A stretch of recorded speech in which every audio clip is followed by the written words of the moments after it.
témoigner quelque chose d'exceptionnel par rapport à la propriété intellectuelle en Chine, parce que il faut se rappeler que ce n'était qu'en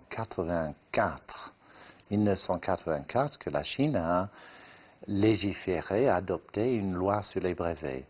Maintenant, à peine 40 ans plus tard, on voit que la Chine a le premier office des brevets mondial, reçoit le plus grand nombre de demandes de brevets.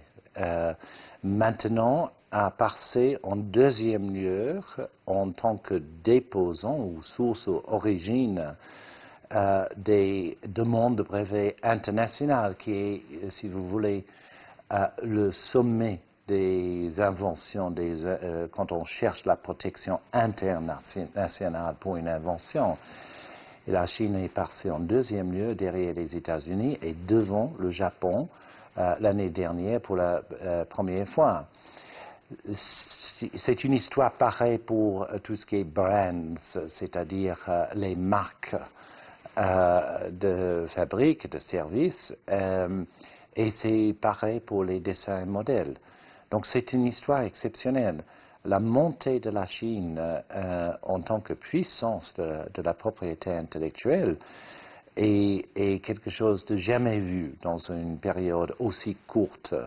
Et c'est un résultat, bien sûr, d'un focus stratégique de la part du leadership de la Chine, où on favorise l'innovation en tant que stratégie industrielle, l'addition de valeur, on favorise également la recherche et le développement, la science en général, et les avancées dans les domaines nouveaux de la technique tels que l'intelligence artificielle, la robotique, et aussi, il faut se rappeler, les technologies qui vont nous aider à combattre le changement climatique, les énergies renouvelables.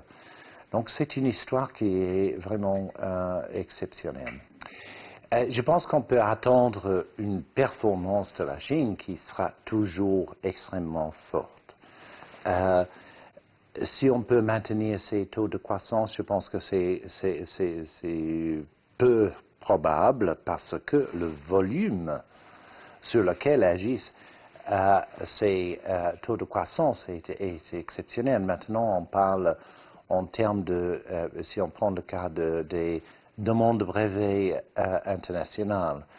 Là, mondialement, l'année dernière, sur 250 000 demandes internationales de brevets, les États-Unis étaient de l'origine de 56 000. La Chine était de l'origine de 48 000.